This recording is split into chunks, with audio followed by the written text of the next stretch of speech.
परम पिता परमात्मा और उनकी सभी पवित्र आत्माओं को नमस्कार। हमें सुख दुख परिस्थितियों, दूसरे लोगों और घटनाओं से नहीं पहुंचता, बल्कि जिस दृष्टि से हम उनको या संसार को देखते हैं उससे पहुंचता है। घटनाओं का किसी व्यक्ति विशेष के साथ कोई संबंध नहीं होता, इसलिए दूसरे लोगों को दोष नहीं दिया जा सकता। असल दोष हमारी दृष्टि का है। जो कुछ दूसरे हमारे बारे में सोचते या कहते हैं वह हमारे वश में नहीं है। लोगों के अपने अपने विचार हैं, हम उन्हें किसी खास ढंग से सोचने के लिए मजबूर नहीं कर सकते। इसलिए इन चीज़ों का भजन सिमरन पर प्रभाव नहीं पड़ने देना चाहिए। दूसरे लोग वैसे नहीं हो सकते जैसा कि हम चाहते हैं कि वे हों, क्योंकि हर व्यक्ति ने अपने जीवन रूपी नाटक में एक निश्चित भूमिका निभानी होती है। कर्मों के नियम को देखते हुए यह सोचना मूर्खता है कि हम दूसरे लोगों को अपने जीवन के नाटक के अनुसार ढाल या मोड़ सकते हैं।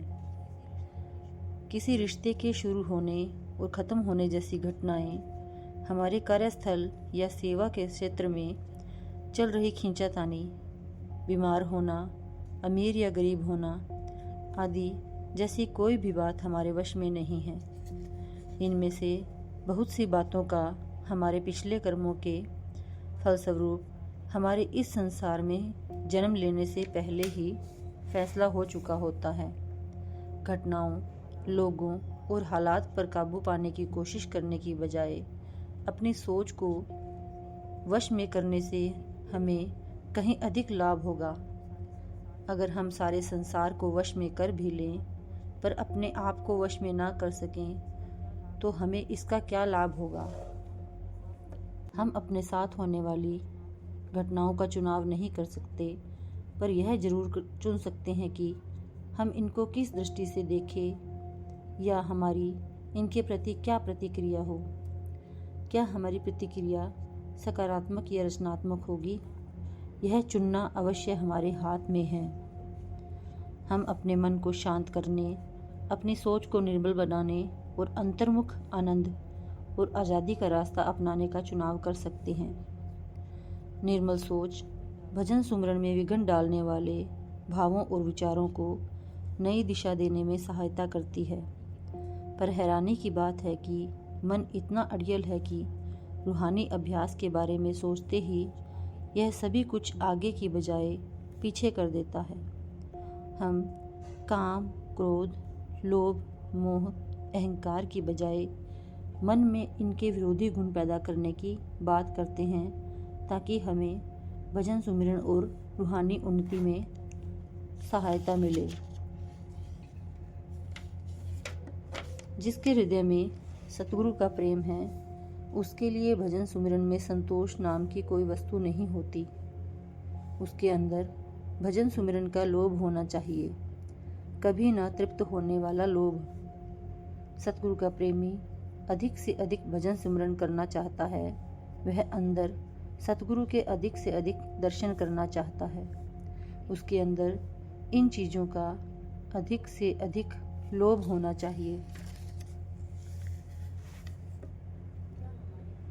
क्या हमारे अंदर अपनी आत्मा के प्रति मोह है? शायद नहीं। असल में ऐसा प्रतीत होता है कि हमारा दुनिया की वस्तुओं के साथ अधिक प्रेम है और जो हमारा असल अस्तित्व है उसके साथ हमारा कोई मोह प्यार नहीं। सतगुरु बताते हैं कि संसार एक नाटक है। अनंत जन्मों में हमारे अनेक पति हो चुके हैं, अनेक पत्नियां हो चुकी हैं, अनंत बाल बच्चे हो चुके हैं। किसी सत्संगी का अपनी पत्नी के साथ बहुत प्रेम था।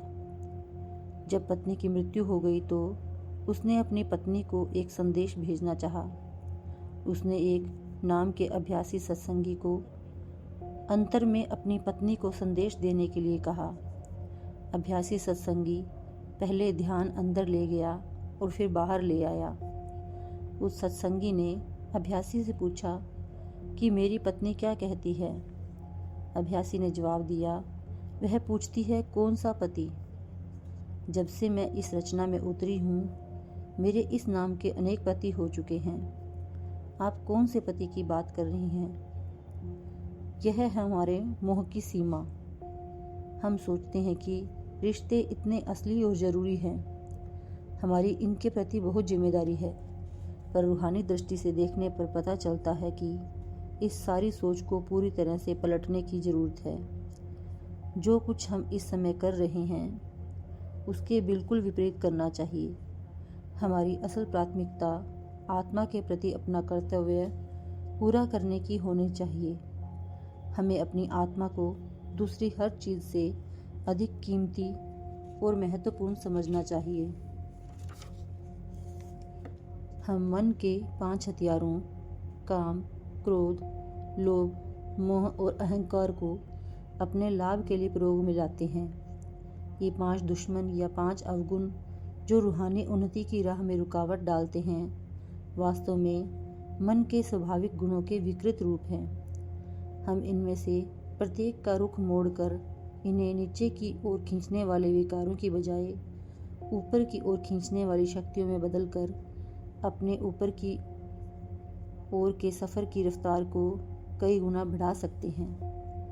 काम, क्रोध, लोभ, मोह और अहंकार, इन सभी का रुख अंदर की ओर मोड़ा जा सकता है ताकि वे हमारे भजन सुमरन के अभ्यास में सहायक बनकर हमारी आत्मा के सेवक बने। Thank you.